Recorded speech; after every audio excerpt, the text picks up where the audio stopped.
E temos agora em direto no Jornal Diário Bernardo Sousa Pinto, é investigador da Faculdade de Medicina da Universidade do Porto e também do Sintesis. Muito boa noite. É um dos investigadores portugueses que assinam o boletim, ou o editorial do Boletim de Maio da Organização Mundial de Saúde. Nesse texto deixam claro que os custos associados à testagem, que é algo que consideram muito importante, podem ser de alguma forma atenuados pela poupança ou por poupanças que seriam alcançadas em hospitalizações futuras, que acabariam por ser prevenidas. Essa estratégia, dizem, pode ser posta em prática por uma ferramenta. Que ferramenta é essa e de que modo é que pode ser útil?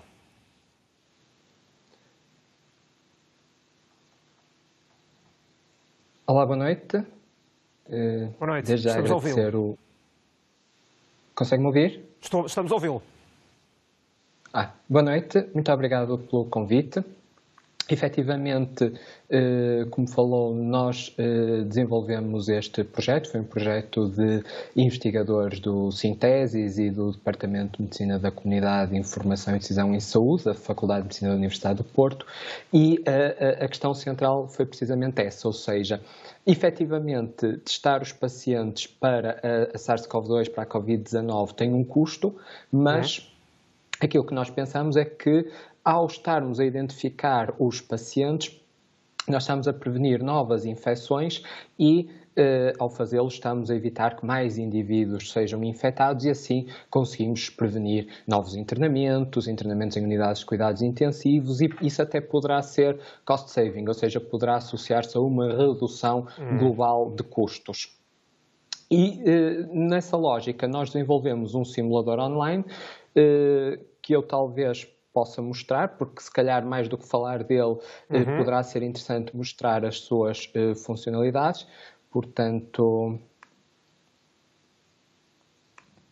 aqui na página do nosso projeto covidseeds.gam.med.p.pt, nós temos aqui este simulador online, que tem já alguns cenários pré-definidos para diferentes países ou estados.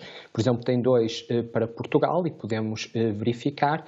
E aquilo que nós temos são a possibilidade de colocar os dados epidemiológicos da situação atual, dados relativos... Nós não estamos a ver, Bernardo, mas sim, pode prosseguir a explicação. Sim. Ok, peço desculpa. Sim. Dados relativos à utilização de cuidados de saúde e respectivos custos, bem como o cenário que nós queremos simular, porque a ideia é, vamos verificar quantas infecções é que nós conseguimos potencialmente evitar se nós aumentarmos o nosso número de testes, quanto é que conseguimos poupar em internamentos em unidades de cuidados intensivos. E como é que são gerados esses cálculos, Bernardo?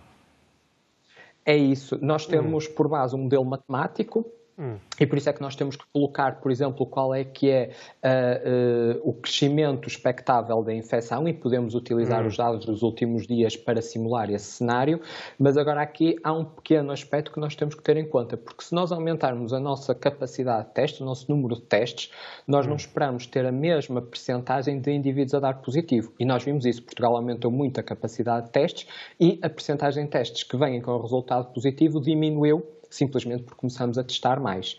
E, portanto, nós simulamos simultaneamente o número de testes que queremos testar e, ao mesmo tempo, que percentagem de resultados positivos é que nós esperamos, para tentar perceber que ganhos é que nós esperamos ao fim de um determinado número de dias em termos de internamentos, em termos de internamentos em unidades de cuidados intensivos. Muito bem.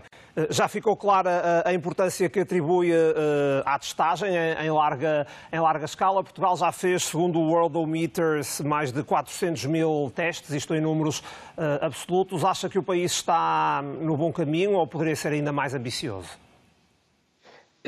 Sem dúvida, este é um dos aspectos que nós temos que louvar, foi o aumento da capacidade de testes que nós tivemos.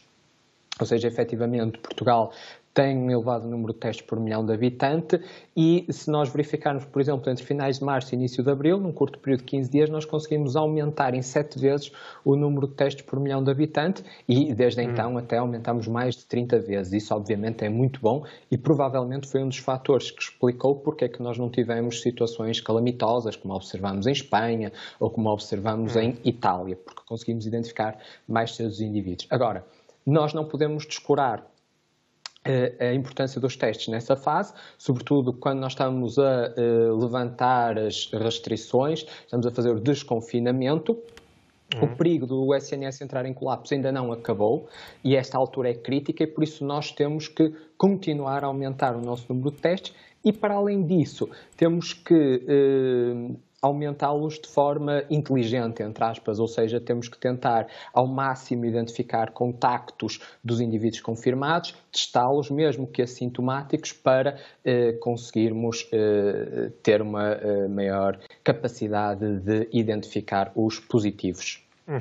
Bernardo, para terminarmos, tem-se falado também com bastante insistência dos testes serológicos, os tais testes para avaliar a imunidade de cada indivíduo. António Costa já chegou a pronunciar-se, disse que era demasiado cedo e que esses testes estavam especialmente vocacionados para países onde havia uma taxa de contaminação bastante mais elevada do que aquela que se verificava em Portugal. Que opinião tem sobre esse assunto? Faz sentido avançar já para testes serológicos?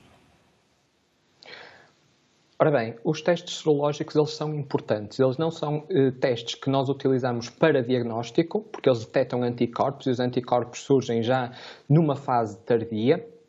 Ou seja, eles não detectam infecção ativa, mas são importantes para perceber o contacto que houve com a infecção. Portanto, quantos indivíduos estiveram infectados. Em média demora 1 a 3 semanas a positivar estes testes.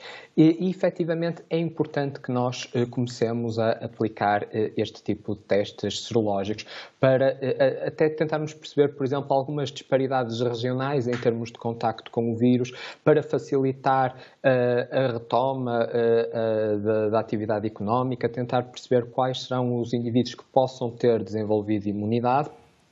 Obviamente que ainda há muitas questões em volta da imunidade, mas perceber se o indivíduo já contactou com a infecção conferirá certamente alguma proteção a curto prazo e até, eu estive a ver a notícia agora no Telejornal de Porto Canal relativa aos ensaios clínicos. Quando nós pensamos em ensaios clínicos para prevenção, por exemplo, para vacinas, tentar perceber quem são os indivíduos que ainda não tiveram infecção, portanto, os que terão resultados negativos e que poderão entrar nesses próprios ensaios. Portanto, sob o ponto de vista de vigilância, sob o ponto de vista epidemiológico, sob o ponto de vista de investigação, faz todo sentido começar a aplicar este tipo de testes.